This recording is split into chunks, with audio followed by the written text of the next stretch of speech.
2012 চনতে আমি চাকৰিত নিয়োজিত হৈ সৰ্বশিক্ষাৰ অধীনত আমি কৰ্মৰত হৈ আছোঁ ঠিকাভিত্তিক ৰূপে।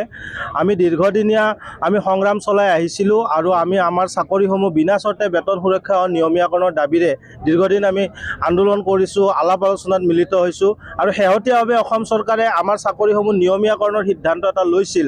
কিন্তু এই সিদ্ধান্তত আমাক কোৱা হ'ল যে আমি যিটো চাকৰিৰ আজিৰ তাৰিখত আমি আৰপি মতে দৰমহা পাই আমি আজিৰ স্থানত উপনীত হৈছোঁ, 12 টকাকৈ আমাৰ হাতত ইনক্ৰিমেণ্ট আছে।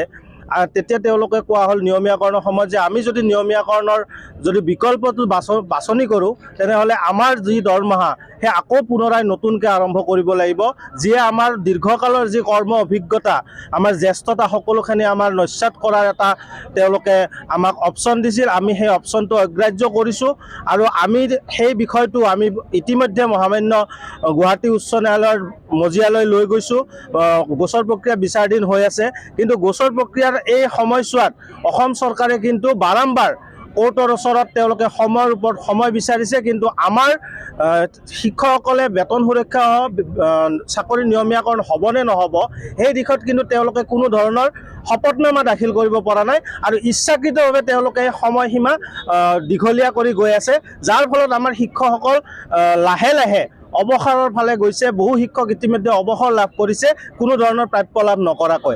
আৰু আমাৰ যিসকল শিক্ষকে এই চৰকাৰে দিয়া নিয়মীয়াকৰণৰ বিকল্পটো গ্ৰহণ নকৰিলে, যিসকলে ঠিকাভিত্তিক ৰূপে বেতন সুৰক্ষা নিয়মীয়াকৰণৰ কাৰণে অপেক্ষাৰত হৈ আছে, তেওঁলোকৰ বিভিন্ন সেৱা সম্পৰ্কীয় দাবী, সেই দাবীসমূহ বা সেই সমস্যাসমূহ বাৰম্বাৰ অনুৰোধ জনোৱাৰ পিছত, আহ্বান জনোৱাৰ পিছতো কিন্তু অসমৰ শিক্ষামন্ত্ৰীয়ে হওক বা অসমৰ শিক্ষা বিভাগেই হওক বা সমগ্ৰ শিক্ষা অসমেই হওক আমাৰ দাবীসমূহ আনুষ্ঠানিকভাৱে আলোচনাৰ মেজত সমাধানৰ ক্ষেত্ৰত যি সদিচ্ছা প্ৰকাশ কৰিব লাগিছিল সেই ধৰণৰ কোনো সদিচ্ছা প্ৰকাশ কৰা আমাৰ পৰিলক্ষিত নহ'ল, যাৰ কাৰণে অসমৰ সৰ্বস্তৰৰ শিক্ষকসকল ক্ষোভিত হৈ পৰিছে, উত্তেজিত হৈ পৰিছে।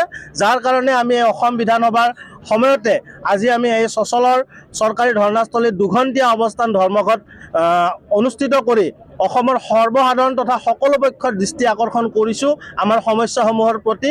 আৰু আমি চৰকাৰলৈ দাবী জনাইছোঁ যে আমাৰ যিখিনি প্ৰাপ্য সেই প্ৰাপ্যখিনি আমাক শীঘ্ৰে আদায় দিয়ক। আমাৰ যি মূল দাবী বিনা চৰ্তে বেতন সুৰক্ষা নিয়মীয়াকৰণ সেয়া অতি শীঘ্ৰে আমাক প্ৰদান কৰক। আৰু তেওঁলোকে সমস্যাৰ নামত সমস্যা ৰাখি দীঘলীয়া কৰি শিক্ষকসকলক এক মানসিক চাপৰ মাজত ৰখাৰ যিটো প্ৰচেষ্টা সেয়া যাতে নকৰে, শিক্ষকসকলে যাতে সুস্থ মানসিকতাৰে শ্ৰেণীকোঠাত থাকি ছাত্ৰ ছাত্ৰীক গুণগত পাঠদান প্ৰদান কৰিব পাৰে, তাৰ বাবে আমি আজি এই অৱস্থান ধৰ্মঘটস্থলীৰ পৰা সজোৰে দাবী উত্থাপন কৰিছোঁ। যিকোনো খবৰৰ বাবে যোগাযোগ কৰক 7099017330 লগতে 7099017110 নম্বৰত।